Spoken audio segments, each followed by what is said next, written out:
Hello, c'est Amélie Léger. Alors, je viens de donner un autre exemple de ce qui peut se passer pendant une lecture akashique. Typiquement, tu t'es embrouillé avec quelqu'un, avec ta meilleure pote, avec ta mère, avec ta sœur, avec ton père, peu importe avec qui, et tu peux aller le voir à partir de cet autre plan de conscience de qui tu es, à partir de l'akasha en toi, à partir de ton âme, et tu peux aller inviter cette personne à venir te rencontrer à partir de ce plan-là aussi. Et là, il va se jouer plein de trucs. Il va se jouer que déjà, tu vas sentir dans quel état la personne se trouve. Tu vas pouvoir, toi, exprimer ce qui se passe. Et puis, il va y avoir toute une interaction qui va se jouer, qui est beaucoup plus rapide qu'une communication telle qu'on les a sur la Terre, dans la matière, où ça va être... ce sera pas... Il y en a une qui parle, et puis l'autre qui répond, puis l'autre qui répond, puis l'autre qui répond.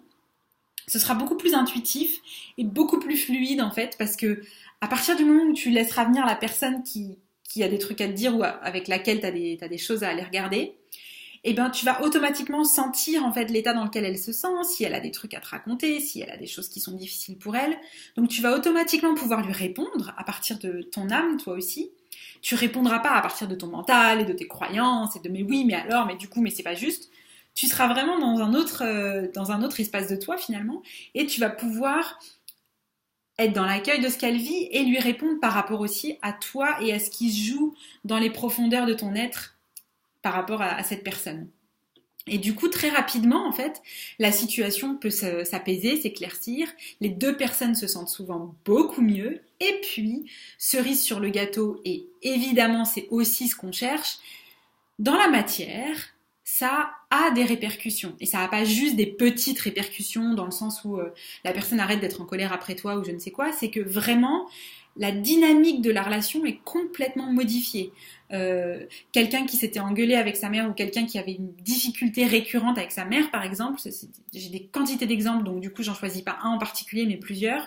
Eh ben, ça s'apaise et la relation en fait se met à évoluer et elle est plus bloquée sur des schémas qui se répètent et qui se répètent, mais elle évolue en fait dans une autre dynamique ou alors dans une situation avec quelqu'un de proche où il y avait un gros désaccord, et ben le désaccord se dissout complètement en fait et la conversation déjà redevient possible, mais en plus elle redevient possible d'une manière qui est beaucoup plus agréable. Elle reste plus dans des strates mentales, intellectuelles, fermées, etc. Puisque le plus profond a été entendu, a été écouté, et que du plus profond de nous, ça s'est ajusté, alors dans la matière, on peut se parler et se dire les choses très simplement, en fait.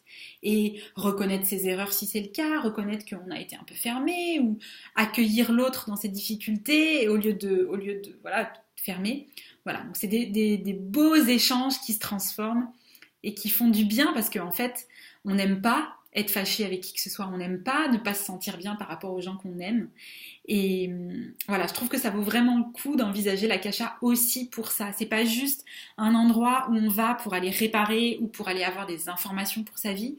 C'est aussi un endroit où on va pour aller vivre sa vie à partir d'une autre conscience. Donc ça rejaillit sur tout le quotidien. Voilà. Si tu as des questions ou si tu as envie qu'on aille explorer ça ensemble, je t'invite à me contacter tout simplement. Il y a mon adresse mail sur le site lesailedesmonâme.fr. Ciao, ciao, bonne journée.